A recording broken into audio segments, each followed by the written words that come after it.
आप तीनों का इस मंच पर बहुत स्वागत है। मैं अक्सर सोचता हूं कि किसी भी सत्र की शुरुआत कैसे करूं, और योग या संयोग होते हैं जो अपने आप मुझे वो क्लू दे देते हैं। जैसे इस वक्त तीनों ने एक रंग मोटा मोटा पहना हुआ है, अगर आप स्क्रीन पर देखेंगे तो भविष्य की दुनिया शायद ऐसी ही होनी है कि हम सब बहुत ऑटोमेटेड, हम सब बहुत एक जैसे, हम सबके दिए किसी प्रॉम्प्ट पर आने वाला आंसर शायद एक जैसा। और इस वक्त हॉल में जो थोड़ी सी संख्या कम हुई है उसको देखकर मुझे निराशा इसलिए नहीं है क्योंकि आने वाले वक्त में हम कितने इंसानों की ज़रूरत हमें होगी शायद ये भी इस सत्र पे निकलकर सामने आ जाए, क्योंकि हमें कितनी मशीनों से बात करनी है, कितनी मशीनों से मोहब्बत करनी है। मोटा मोटा बातचीत इसी पर मैं करने की कोशिश करूंगा। एक बार फिर से अमर उजाला संवाद के मंच पर आप तीनों का स्वागत। और एक बहुत अच्छी प्रथा है कि सबसे पहले जब दिवाली पर, होली पर हमारे घरों पर मीठा बनता है तो अपने पड़ोस में भी बहुत बढ़ता है। तो पड़ोस से शुरू करते हैं सवाल जवाब का सिलसिला। आलोक जी मेरे साथ मौजूद हैं। पिछली बार मैंने इनको स्टेज पर बुलाया था, आज बगल में आया हूँ, अगली बार पता नहीं क्या होगा।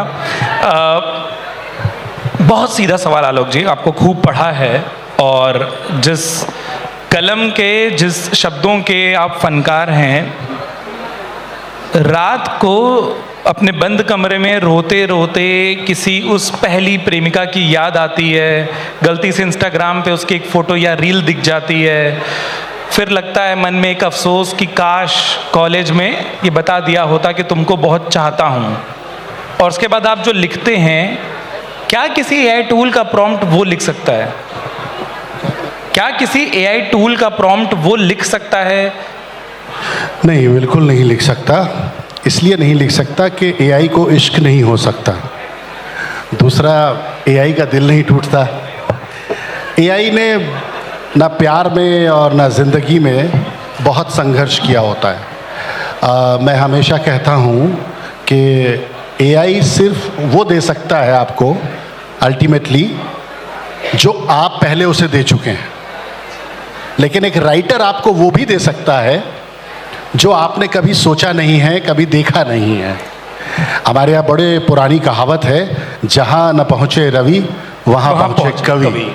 तो एक राइटर के तौर पे मुझे कभी ऐसा नहीं लगता कि एआई आपको वो दे सकता है जो आपने तसव्वुर भी ना किया हो। हाँ, एआई आपको वो सब कुछ दे सकता है जो आपने पहले से इमेजिन कर लिया है, उसके डेटा में डाल दिया है, उसकी मेमोरी में डाल दिया है, उसके सबकॉन्शियस में डाल दिया है।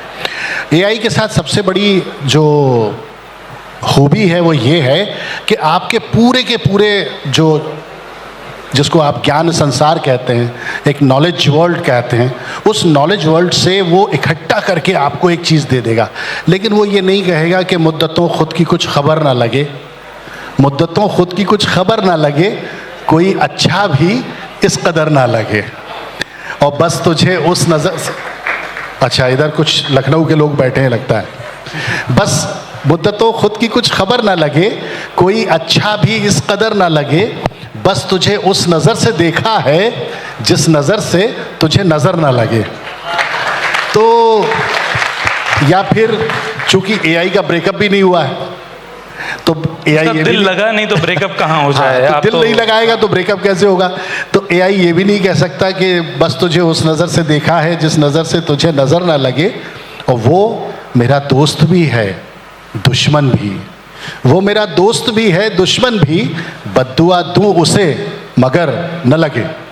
तो ये जो कंटेंट है ना, ये आपको पोएट ही दे सकता है, राइटर ही दे सकता है, और एक भावों से भरा हुआ व्यक्ति जो है वो दे सकता है। एआई का एक पूरा का पूरा बिन है, वो आपकी सेवा चाकरी कर रहा है। मुझे यहाँ पे मेरे मित्र और आपके सहयोगी साथी हिमांशु गौतम जी बैठे, एक बड़ा ताज़ा वाक़या सुना देता हूँ मैं आपको। हम लोग अभी मुरारी बापू से मिलने जा रहे थे मुजफ्फरनगर, साथ में गाड़ी में थे। तो चूँकि वो बहुत टेक्नो सेवी हैं, एआई की बड़ी तारीफ़ें कर रहे थे, तो उन्होंने मुझसे बोला कि आपके जो मेंटोर हैं, आपके जो आइडियल हैं जावेद अख्तर साहब, मैं एआई से कहूँगा तो जावेद अख्तर साहब की तरह पोएम लिख देगा वो। तो मैं कहा भाई सुनाइए, दिखाइए। तो इन्होंने कुछ कमांड दिया एआई को और उसने वाकई में कुछ जावेद साहब की स्टाइल की पोइट्री लिख के दे दी। तो मैंने इनसे कहा, मैंने कहा भाई ऐसा है कि जावेद अख्तर तो लेजेंडरी पर्सनैलिटी है हमारे पूरे लिटरेचर और फिल्म वर्ल्ड की, हम जैसे छोटे मोटे लोगों का कुछ निकाल के दिखाइए, तो आप हैरत करेंगे कि जब इन्होंने आलोक श्रीवास्तव करके एआई को कमांड दिया कि मुझे उस तरह की पोयम चाहिए, तो उसने मेरी ही 4 पोयम को एक पोयम बना के मुझे पेश कर दिया। तो अगर ये चीज़ एआई से मिल रही है तो इससे तो बेहतर है कि क्रिएटर खुद क्रिएट करे और पोएट खुद क्रिएट करे। क्योंकि एक बात से अपनी बात ख़त्म करूँगा, अपना जवाब ख़त्म करूँगा। एआई आपको डेटा देता है, राइटर आपको ज़िंदगी देता है। अब वहाँ चलते हैं, थोड़ी सी अदालत बना लेते हैं इसे। एक पैरवी आपने ज़ोरदार कर दी कि इंसान इंसान है, अब उनकी पैरवी सुन लेते हैं जिन इंसानों को लगता है कि मशीन मशीन है। अमन से बात करते हैं। अमन, बैक स्टेज हम एक जगह भी बात कर रहे थे और आपके इस यंग एज में स्टार्ट किए और स्टार्टअप पर हम बात कर रहे थे। टू बी वेरी ऑनेस्ट, क्या एआई से डरने की ज़रूरत है? क्योंकि जब आज से कुछ सालों पहले मुझे किसी ने न्यूज़ रूम में पहली बार चैट जीपीटी का नाम बताया, तो थोड़ी देर बाद बड़े जैसे ये बता रहे ना कि हिमांशु जी ने किया, बस मुझे भी बताने वाले ने यही किया, आओ तुम्हें एक चीज़ दिखाता हूँ। तो आओ तुम्हें एक चीज़ दिखाता हूँ इंसान ने अपनी ज़िंदगी में कई बार देखी है, हमारे बाप दादाओं ने भी देखी है। उसके बाद बोले देखो ये लिख लेता है, देखो ये बोल लेता है, देखो ये रच लेता है, ये टैग्स बता देता है, ये टाइटल बता देता है। क्या एआई से इस कदर डरना ज़रूरी है कि वो जॉब्स ले लेगा? So first of all, thank you for having me. Coming to that, अब AI से डरने की ज़रूरत है या नहीं, तो there are ways to look at it. अभी जैसे यूपी में बैठा हुआ हूँ, लखनऊ में फर्स्ट टाइम है मेरा। एक्सेस टू इन्फॉर्मेशन कभी इतना अवेलेबल नहीं था आम आदमी को। मैं खुद एक बहुत छोटे से गांव से आता हूँ, जो अभी बैंगलोर में जिसको जो सैन फ्रांसिस्को में रह रहा है, जिसको उसको जो चीज़ें पता है वो सेम चीज़ें मतलब आप लखनऊ में बैठ के ये सारी की सारी चीज़ें आप एक्सेस कर पा रहे हो।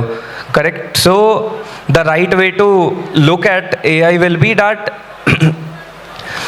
एआई आपकी नौकरी लेगा नहीं, एआई से डरने की ज़रूरत नहीं है। बट आई मीन अगर तुम अडॉप्ट नहीं कर रहे हो विद द चेंजेस जो कि बहुत ही फास्ट पेस पे हो रहे हैं, then the future, I mean, the job in the future is going to change. So the right job, I mean, jobs are evolving. So a good job that will emerge as that, I mean, people who are just adapting to AI very quickly won't face a challenge when it comes to अब AI क्या करेगा क्या नहीं। मतलब you have to be a learning machine. मैं एक एक करके पहले एक सवाल लेता हूं। जैसे आपने बताया सौरभ आपसे, एज राइटली अमन सेड कि हमको डरने की ज़रूरत नहीं है, लेकिन मेरे एक दोस्त ने मुझे थोड़ी देर पहले बहुत अच्छा मैसेज किया जिसको मैंने बताया कि मैं सेशन को ले रहा हूँ। उसने बोला कि मुझे नहीं लगता इन माय पर्सनल कैपेसिटी और ओपिनियन कि एआई किसी की जॉब लेगा। मैंने बोला क्यों? क्योंकि वो हर काम अगर कर पा रहा है, आज की डेट में पोयम भी लिख पा रहा है, भले इनकी पोयम इनको हो सकता है कल को इम्प्रूव कर ले, फिर जॉब क्यों नहीं लेगा? उन्होंने बोला क्योंकि पूरी दुनिया मार्केट पर चलती है।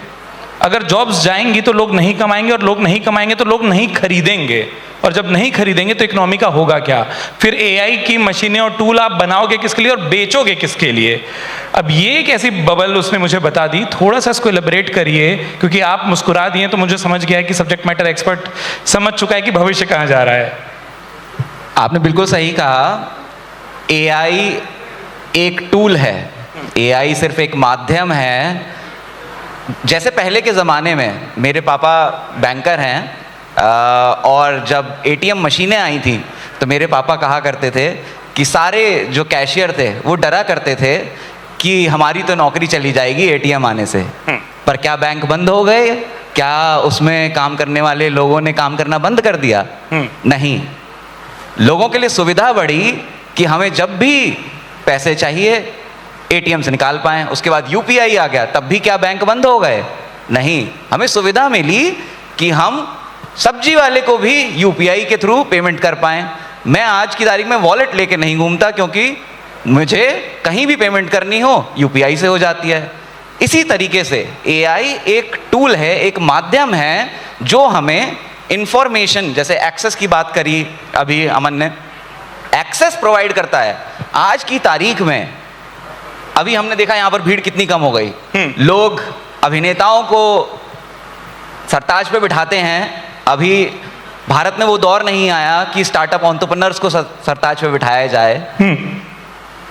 ये चेंज लाने की ज़रूरत है कि एआई तो देखिए आएगा, और एआई का अडॉप्शन अगर हमारा डेमोग्राफिक डिविडेंड, हमारी यूथ, हमारी युवा को आगे बढ़ना है और उस डर से बाहर निकलना है कि एआई एक डर नहीं है, एआई एक खतरा नहीं है, एक अपॉर्चुनिटी है जिससे कि हम यूएस, यूरोप और डेवलप्ड नेशंस के बराबर पहुंच सकते हैं। आज की तारीख में बहुत छोटा सा एग्जांपल है, क्लॉड कोड की वजह से एक बहुत ही एवरेज डेवलपर अब एक मेटा में काम करने वाले 1 करोड़ रुपए कमाने वाले डेवलपर के बराबर कोडिंग कर सकता है अगर आप सही तरीके से उसका इस्तेमाल करें।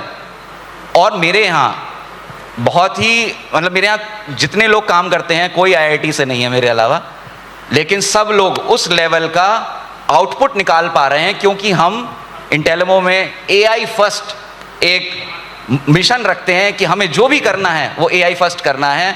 तो हम ये देखते हैं कि जो आदमी अगर 1x आउटपुट दे पा रहा था वो अब 10x आउटपुट दे सकता है और उसके साथ अपने को जो अचीव करना है वो अचीव कर सकता है। तो हमें ये ज़रूरत है एटलीस्ट फ्रॉम भारत के पॉइंट ऑफ व्यू से कि हम अगर सबसे डेवलप्ड इकोनॉमी बनना चाहते हैं, हम टॉप 3 में हैं, हमें बीट करना है, अगर इस डेमोग्राफिक डिविडेंड को यूज़ करना है तो हमें एआई का एडॉप्शन करना पड़ेगा। हमें ये मानसिक जो धारणा है उसको चेंज करना पड़ेगा। उस ब्रैकेट को कि तोड़ना होगा। हमारी जॉब्स जाएंगी, ये क्वेश्चन ही क्यों आता है?